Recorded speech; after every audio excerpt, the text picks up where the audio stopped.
lembaga keuangan itu dibagi menjadi dua, ya, lembaga keuangan bank dan lembaga keuangan bukan bank. Nah, kemarin yang kalian sudah presentasi itu lembaga keuangan bank, ya. Nah, ini saya buat conclusion-nya aja hari ini. Nanti berikutnya baru kita belajar lembaga keuangan bukan bank. Nah, ternyata ada juga selain bank, ada juga lembaga-lembaga keuangan lain, ya.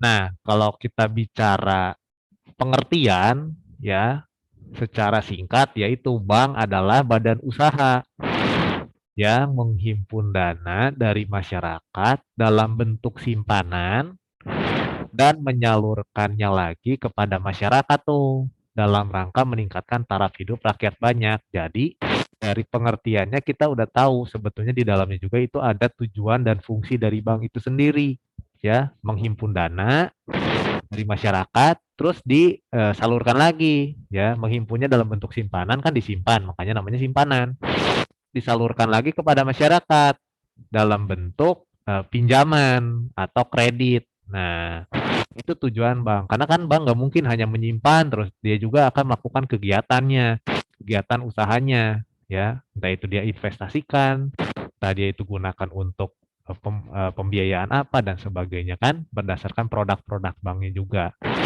Nah, ini pengertiannya. Jadi tujuannya juga terhimpun di sini ya. Menghimpun dana dari masyarakat dalam bentuk simpanan dan menyalurkannya kepada masyarakat dalam rangka meningkatkan taraf hidup rakyat banyak. Nah, ini tujuannya nih, meningkatkan taraf hidup rakyat banyak. Artinya membantu perekonomian masyarakat juga, ya, dengan adanya bank. Lalu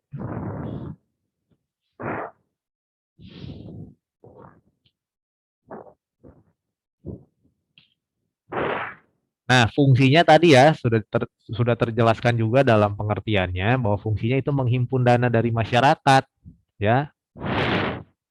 Lalu disalurkan dana, lalu setelah dihimpun disalurkan lagi ke masyarakat, dan yang ketiga sebagai pelayan masyarakat yang tadi untuk mempermudah transaksi, mempermudah pembayaran, mempermudah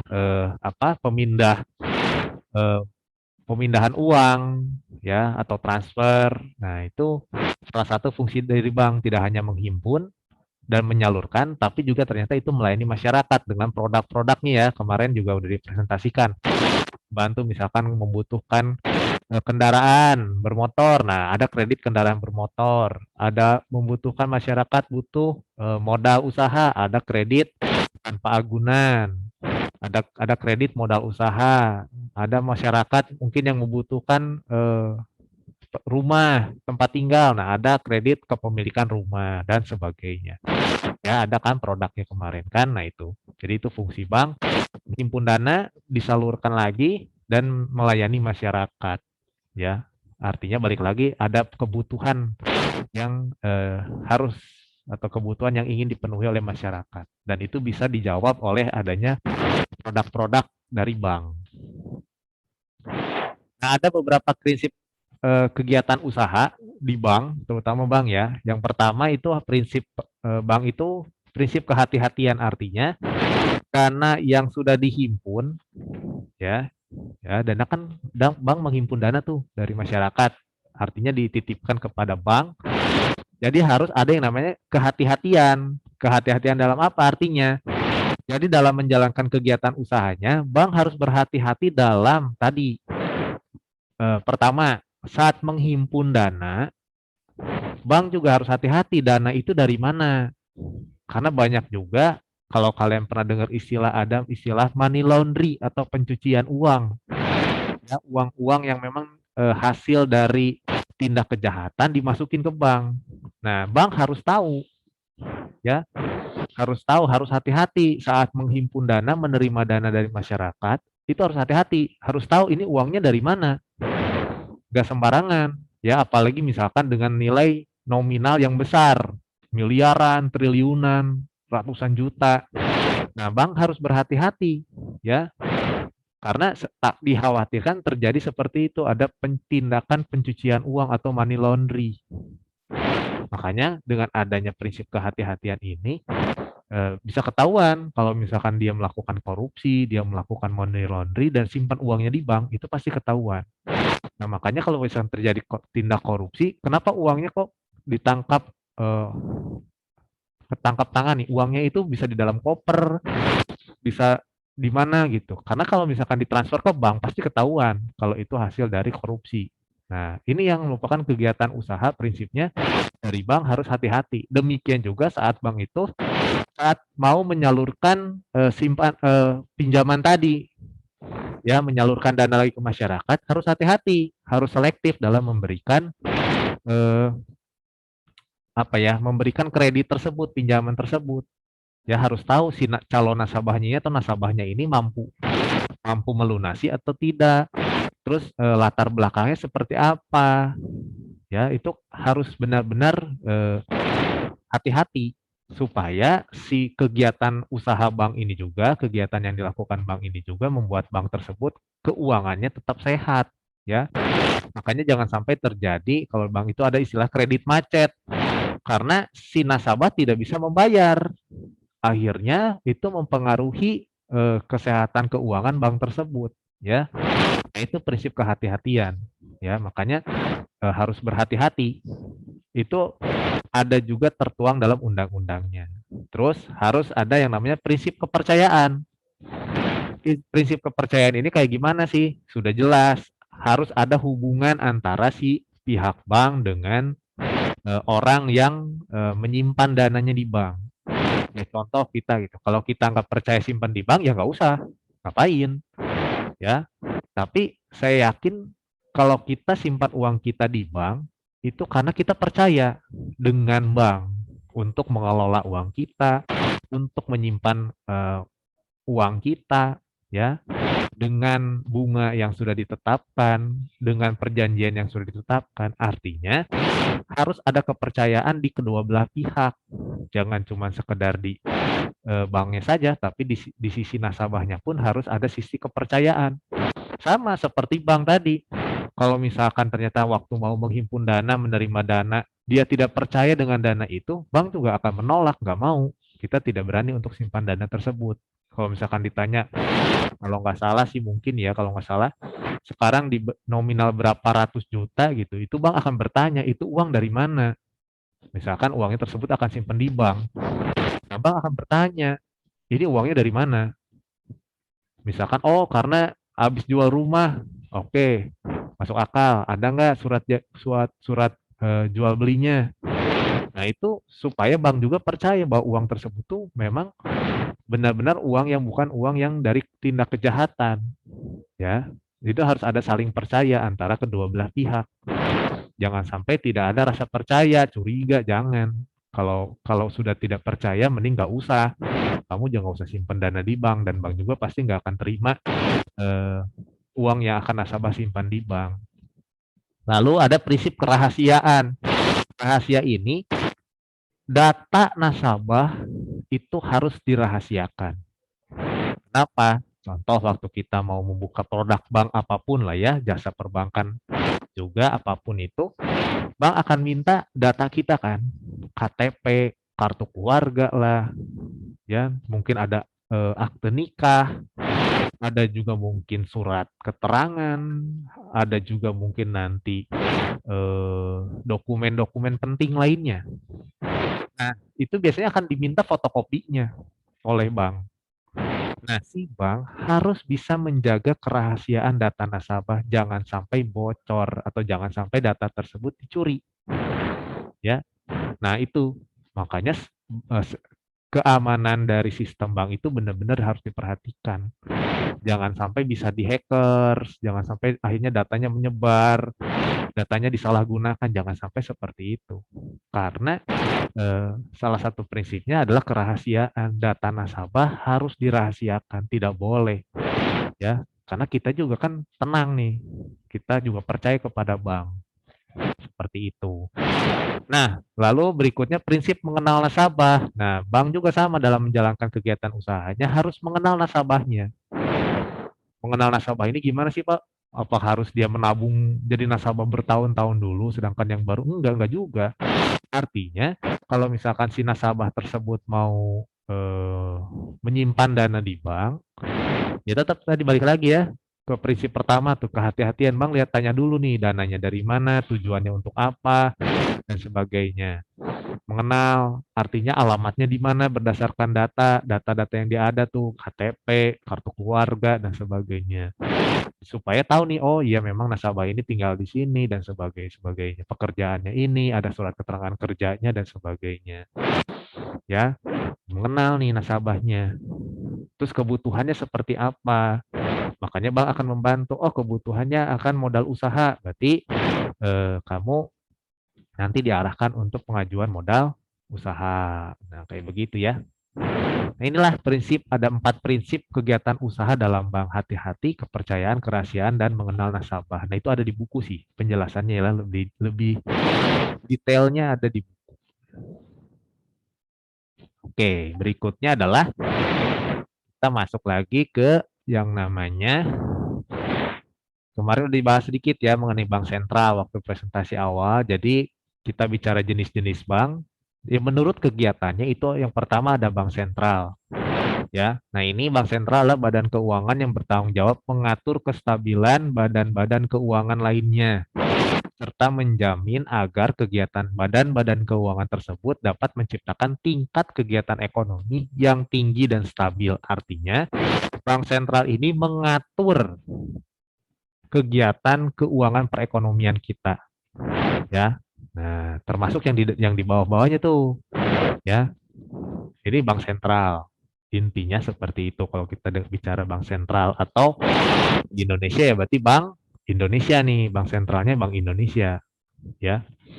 Ini juga mengatur inflasi, ya, mengatur nanti perputaran uang, jumlah uang beredar. Nah, ini diatur oleh bank sentral.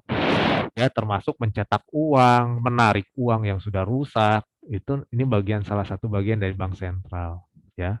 Fungsinya hanya bertanggung jawab untuk mengatur kestabilan badan-badan keuangan, entah itu bank, entah itu bukan bank. Nah, ini diatur oleh bank sentral. Ya, ini yang videonya yang pernah saya kasih rekomendasi juga sama kalian ya. Bank sentral seperti apa? Nah, ada di video tersebut juga. Lalu berdasarkan, kan ini masih bicara berdasarkan jenis kegiatannya ya. Bank umum. Kalau tadi bank sentral, yang kedua bank umum, melaksanakan kegiatan usaha seperti menghimpun dana dan memberikan pinjaman serta jasa lalu lintas pembayaran dalam bidang keuangan kepada masyarakat, transfer, ya, lalu lintas pembayaran itu kan transfer, atau misalkan pembayaran dengan menggunakan kartu kredit, debit card, dengan produk-produknya lah ya. Nah, semua ini ada di bank umum. Lalu selain itu ada bank syariah kemarin ya, yang prinsipnya berdasarkan prinsip ekonomi Islam. Nah, ini sudah dibahas juga. Jadi ada bank sentral, bank umum, bank syariah, dan yang terakhir bank BPR, bank perkreditan rakyat, bank yang menerima simpanan dari masyarakat. Sama, dia menerima simpanan dalam bentuk deposito berjangka, tabungan, dan bentuk lainnya, dan memberikan pinjaman kepada masyarakat. Ini lingkupnya yang kemarin Uca bilang, kalau BPR lingkupnya lebih sempit ya. Jadi tidak seperti bank umum. Ini produknya pun lebih sedikit, dan ini ditujukan lebih ke golongan menengah ya, menengah ke bawah. Ya, dan di daerah-daerah yang mungkin belum terjangkau oleh bank-bank umum yang besar ya. Nah, ini ya. Ini jadi ada bank sentral, bank umum, bank syariah, bank perkreditan rakyat. Ada 4 ya. Nah, kalau menurut badan hukumnya, tetap kalau kita bicara badan hukum, bank itu kan kegiatan usaha, sebuah organisasi. Nah, itu bentuk hukumnya, badan hukumnya ada yang berbentuk PT. PT ini perseroan terbatas, ada jenis-jenis perusahaan kan, ada PT, ada CV, ada perusahaan perorangan, ada juga banyak. Nah, ada sama bank juga ada berbentuk PT, artinya modalnya berdasarkan modalnya. Misalkan PT, contoh nih Bank BCA, PT Bank Sentral Asia, TBK. Nah, kalau misalkan di sebuah nama perusahaan belakangnya ada TBK, itu berarti modal usahanya sudah berbentuk saham. Sahamnya sudah diperjualbelikan atau sudah go public artinya. Ya, tapi ada juga yang belum TBK terbuka, artinya modalnya belum bisa diperjualbelikan di pasar modal. Nah, atau di saham, bentuknya saham. Nah, ini sama nih, koperasi. Bukopin ya kemarin ya. Ada Bukopin kan kemarin saya bahas sedikit. Nah, ini koperasi tuh dari secara badan hukumnya itu berbentuknya koperasi. Atau ada juga berbentuk perusahaan perorangan. Ada juga ya. Ya, boleh nih berbentuknya perusahaan tergantung ini kan berdasarkan modalnya dan kepemilikan modalnya kan. Nah, ini nih. Lalu kalau menurut kepemilikannya sama ada bank pemerintah, contohnya kemarin kayak sudah bilang ada BRI, Bank Rakyat Indonesia, ada Bank Nasional Indonesia, ada juga Bank Mandiri. Ini bank pemerintah contohnya. Bank swasta yang dimiliki oleh swasta. Kalau pemerintah kan dimiliki oleh pemerintah. Kalau swasta ada BCA, ada Bank Panin, ada Bank OCBC, ada Bank Niaga, ada bank yang dimiliki oleh bukan pemerintah tapi oleh swasta ya. Ada juga bank campuran ya, mereka merger kayak perusahaan bank OCBC, terus ada juga bank apalagi dia merger gabungan, campuran antara pemerintah dengan swasta atau pemerintah dengan asing, swasta dengan asing, ada tuh campuran, gabungan ya. Nah, Bank Nobu tuh, Bank Nobu tuh tadinya Bank BRI, bukan BRI, Bank Lipo, tadinya Bank Lipo.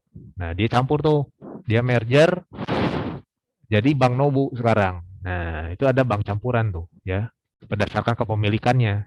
Kalau tadi pemerintah udah jelas ya, swasta ada campuran, dimiliki oleh pemerintah dan asing juga ada nih, gabungannya. Istilahnya tuh merger. Ada yang dimiliki oleh pemerintah daerah. Nah, ini di tiap daerah ada nih. Ya, contoh di Lampung ada Bank Lampung. Di Jakarta ada Bank DKI. Di Jawa Barat ada Bank Jabar Banten. Nah, ada tuh. Ya. Ada lagi di daerah lain misalkan di Jogja ada Bank Jogja. Nah, ada tuh. Tiap pemerintah daerah ada. Ya, contohnya seperti itu. Kalau Lampung ya kan Bank Lampung. Ada nih. Di tiap daerah ada itu. Karena dimiliki oleh pemerintah daerah. Nah, itu menurut kepemilikannya ya. Jadi banyak banget tadi. Jenisnya, badan hukumnya, kepemilikannya. Nah, tidak hanya menghimpun dana dari masyarakat, tapi bank juga memberikan atau menyalurkan dana tersebut ke masyarakat dalam bentuk kredit istilahnya atau pinjaman. Nah, dalam produk perbankan istilah produknya tadi itu ada dua macam sebenarnya. Ada yang termasuk kredit pasif, ada yang termasuk kredit aktif. Kalau kredit pasif, nah itu artinya aliran dana dari masyarakat yang masuk ke bank. Jadi kalau kredit pasif, contohnya kayak giro, deposito, tabungan, deposito on call, ada deposit automatic rollover. Nah, jadi itu termasuk kredit pasif. Kenapa? Karena aliran dananya itu dari masyarakat masuk ke bank. Ya, dalam bentuk giro, deposito, tabungan, deposit on call, deposit automatic rollover, dan sebagainya. Nah, contohnya kalau kita punya rekening giro, kayak kemarin ya salah satu produknya rekening giro, nah pengambilan uangnya cukup dilakukan dengan menggunakan selembar cek ini nih, ya yang kemarin saya bilang juga kan. Nah, makanya ini disebut surat berharga. Ya kenapa berharga? Ya di sini ada nominalnya. Ya di kertas ini nominalnya satu miliar, ya berarti kertas ini seharga 1 miliar. Jangan sampai hilang. Nah, ini surat berharga. Nah, ini bentuknya giro, deposito, tabungan, dan sebagainya itu adalah kredit pasif. Artinya dananya tersebut masuk ke bank dari masyarakat. Nah, ada juga satu lagi yang disebut dengan kredit aktif. Kalau tadi kan kredit pasif, sekarang kredit aktif artinya dana yang digunakan masyarakat untuk kegiatan produktif. Kegiatan produktif ini apa? Untuk misalkan contohnya untuk mendapatkan kredit-kredit. Nah, contohnya nih meliputi ada kredit rekening koran. Rekening koran itu transaksi apa? Rekapan hasil transaksi bulanan biasanya. Bulan Januari tuh transaksi kita apa aja nih? Pasti ada setor uang, ada ngambil uang, ada mungkin gesek debit, belanja. Itu akan dirangkum dalam sebuah yang namanya rekening koran. Ya, jadi transaksi detail bulanan. Nah, itu disebut rekening koran. Nah, biasanya tiap bank memberikan fasilitas ini, rekening koran ini ya. Letter of credit. Nah, ini biasanya nanti berhubungan dengan jual beli nih. Ya. Letter of credit jual beli, terutama jual beli kegiatan ekspor impor nih, ada letter of credit. Ya. Ini nanti di 5 di business studies ada nih belajar nih tentang pembayaran internasional. Ya, sistem pembayaran internasional ada salah satunya letter of credit. Ya. Ada kredit accept, dokumenter, kredit dengan jaminan sumber berharga nih. Ini contohnya kalau misalkan kemarin kamu mau kredit mobil atau kendaraan bermotor, nah yang dijaminkan adalah BPKB-nya, BPKB asli. Kalau kamu mau beli rumah, kamu mengambil kredit kepemilikan rumah, yang menjadi surat jaminannya itu adalah sertifikat rumah itu sendiri. Artinya disimpan di bank, kita tidak boleh disita dulu sama bank. Ambil dulu sama bank, nanti setelah kreditnya selesai, baru dikembalikan kepada si pemiliknya, kepada kita sebagai pemilik sertifikatnya. Nah, ini sertifikat tanah nih, contohnya nih. Sebagai jaminan untuk dapatan kredit. Artinya bisa juga nih kalau kita misalkan pengen ngambil modal usaha, bank akan nanya, jaminannya apa? Misalkan kita pinjam misalkan 200 juta untuk modal usaha. Nah, bank akan nanya dan akan minta jaminannya apa. Kenapa harus ada jaminan? Kenapa harus ada jaminan surat berharga? Ini untuk mengantisipasi misal kalau misalkan si nasabah tersebut tidak bisa membayar atau tidak membayar dalam jangka waktu tertentu, nah maka si surat berharga tersebut akan disita oleh bank dan asetnya misalkan kita menitipkan sertifikat rumah nih, tanah ini kan. Kalau misalkan kita pinjam dana kita nggak bisa bayar, rumahnya disita jadi milik bank. Nah, seperti itu. Harus ada jaminan, makanya tadi balik lagi ke prinsipnya ya. Harus ada prinsip kehati-hatian, kepercayaan. Karena ini nih, istilahnya bank juga nggak mau sembarangan kasih pinjaman. Apalagi dengan pinjaman yang besar, modal yang besar gitu, butuhnya miliaran, triliunan. Nah, harus ada jaminan. Jaminannya itu untuk apa? Untuk itu tuh jaga-jaga lah istilahnya gitu ya. Kalau nggak bayar, pasti bank bisa sita nih asetnya apa nih? Rumah, ambil rumahnya. Kalau kendaraan, kenapa harus ada BPKB-nya? Kalau ternyata dia cicilan misalkan 3 tahun, dia baru cicil 1 tahun terus gitu dia nggak bisa cicil lagi, dia nggak bisa bayar lagi. Udah disita kendaraannya, entah itu mobil atau motor disita sama bank diambil.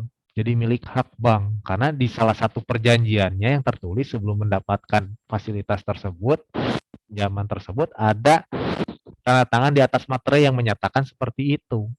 Kalau tidak artinya si peminjam dana ini tidak melunasi kewajibannya, tidak menjalankan kewajibannya untuk melunasi, akan disita oleh bank. Nah, ini ya, jadi ada 2 macam kredit, kredit pasif dan kredit aktif. Artinya kegiatan produktif ini artinya ya kegiatan-kegiatan yang memang menghasilkan. Ya, bank juga menyalurkannya nggak cuma asal sembarangan. Oh, ini berguna nggak untuk bank, bermanfaat nggak untuk bank? Contoh kalau misalkan tadi ya kepemilikan kendaraan atau kepemilikan rumah gitu, kan bunganya bisa bertahun-tahun kan. Nah, ini keuntungan nih, produktif nih. Ya, masyarakat juga akan produktif, bank juga ternyata mendapatkan bunga yang sesuai, walaupun jangka waktu pinjamannya lama. Nah, Ini jasa-jasa perbankan ya. Kemarin juga udah dibahas sedikit. Ada juga ini nih, valuta asing, jual beli valuta asing, ya bisa nih di bank. Misalkan atau misalkan kamu mau istilahnya kamu punya tabungan tapi saya nggak mau tabungannya dalam bentuk rupiah, saya nggak mau tapi saya pengen tabungannya berbentuk dolar. Ya bisa tuh dikonversi jual beli valuta asing nih. Ada nih, ya. Makanya kalau kamu datang ke bank itu kan biasanya kalau kita bicara apa sih namanya itu kurs mata uang, ya. Nah ada jual ada beli kan. Nah bisa saja kamu mau nabung nih, tapi kamu uangnya rupiah. Saya punya uang 10 juta, tapi saya mau nabung dalam bentuk dolar. Nah itu dikonversi dulu tuh ke dolar. Nah ada namanya di sini tuh jual beli valuta asing. Ada kurs jual, ada kurs beli kan. Makanya kalau bank itu kalau kamu datang ke bank itu ada mata uang, ada rupiah, ada jual, ada beli. Nah, itu berhubungan dengan jual beli valuta asing. Nah, seperti itu. Ini menyediakan juga nih fasilitasnya nih, jual beli valuta asing. Ya, atau karena dolar lagi melemah nih, rupiah lagi menguat. Kamu beli dolar atau kamu jual dolar kamu bisa nggak cuma di money changer, bisa juga di bank sekarang, ya. Nih, jual beli valuta asing tuh seperti itu. Ya, atau misalkan yang tadi ya kamu mau liburan ke luar negeri, kamu mau ke Jepang gitu. Nah, kamu bisa juga tukar di bank, mata uangnya bisa. Nggak harus ke money changer, bisa juga di bank gitu. Jasa penyimpanan udah jelas ya, ada kemarin safe deposit box, ya SDB, salah satunya untuk menyimpan dokumen-dokumen penting, surat-surat berharga, ya itu ada namanya safe deposit box nih jasa penyimpanan. Juga itu di safe deposit box itu bisa juga menyimpan misalkan kamu punya perhiasan, barang-barang berharga nih, misalkan berlian gitu kan. Daripada disimpan di rumah nanti hilang, kamu simpan aja di bank. Produknya safe deposit box kemarin ya udah dijelaskan. Pengiriman atau transfer uang juga bisa. Tidak cuma antar bank, tapi berbeda bank juga bisa, berbeda negara juga bisa. Ya, ya misalkan kamu nanti kuliah di luar negeri, di Australia. Nah, orang tua kamu bisa transfer dari sini. Ya, transfernya berbentuk rupiah nyampe di kamu Australian dollar bisa. Karena ini ada jual beli valuta asing juga nih. Jadi dikonversi uangnya langsung ke dolar. Transfer kapan aja di mana aja bisa, ya. Lalu pemberian jaminan sama seperti kredit-kredit lainnya ya. Jasa perbankan memberikan jaminan bisa. Lalu kartu kredit. Nah, ini juga salah satu nih jasa perbankan. Artinya kalau punya kartu kredit, istilahnya kita transaksi hari ini, tapi dibayar nanti. Ya, entah itu bulan depan, entah itu minggu depan kita bisa. Tapi biasanya kalau dengan adanya kartu kredit, kita bisa transaksi hari ini, kita bisa ambil barangnya hari ini, bayarnya bulan depan. Ya, biasanya kasih jangka waktu 1 bulan. Juga dengan penggunaan kartu kredit ini bisa dicicil 3 bulan, 6 bulan, atau 1 tahun. Ya, ini juga salah satu produk jasa perbankan. Dengan kartu kredit ini mempermudah. Misalkan kemarin saya pengen beli kulkas, saya beli kulkas nih. Harganya misalkan 3 juta. Nah, saya pakai kartu kredit. Gesek, kulkasnya saya bawa pulang, saya tinggal bayar ke bank. Saya cicil misalkan 6 kali, 6 bulan dengan bunga sekian. Udah, ini mempermudah. Saya cicil, saya bayar ke bank 6 kali dan sebagainya. Cek-cek perjalanan juga dilakukan nih sekarang oleh bank ya, sudah ada kerjasama nih kalau misalkan kayak contohnya mau ada apa ya tour gitu kemana atau misalkan kayak mau naik haji umroh, nah ini bisa nih bekerja sama dengan bank ya. Artinya kamu berangkatnya misalkan 2 tahun lagi, nah kamu sudah dari sekarang udah bisa nih ya. Ada inkaso, ada clearing sama tuh istilahnya ya. Ada ATM, anjungan tunai mandiri nih ATM, ini ATM ya yang sering kita lihat sekarang, atau bahkan di ATM juga ada beberapa bank ATM-nya sudah bisa setor tunai, jadi nggak harus ke teller, nggak harus ke kasir, langsung di mesinnya dimasukin duitnya masuk ke rekening kita ya. BCA nih biasanya ya, udah banyak BCA nih. Ya.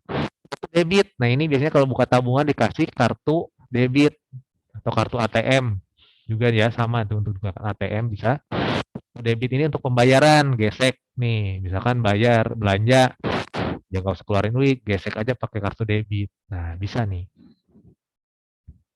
Ya, banyak sekali ternyata jasa-jasa perbankan ini kan. Setidaknya ya kalian bisa mengenali lah sedikit. Lalu berikutnya nih, ada juga manfaat produk dan jasa perbankan buat siswa nih, terutama untuk seperti kalian ya, seusia-seusia kalian nih. Ada tabungan siswa, ada juga pengiriman uang nih, kalau misalkan kamu kuliah di luar kota atau di luar negeri. Nah, ada juga nih fasilitasnya nih ya. Asuransi juga sama nih.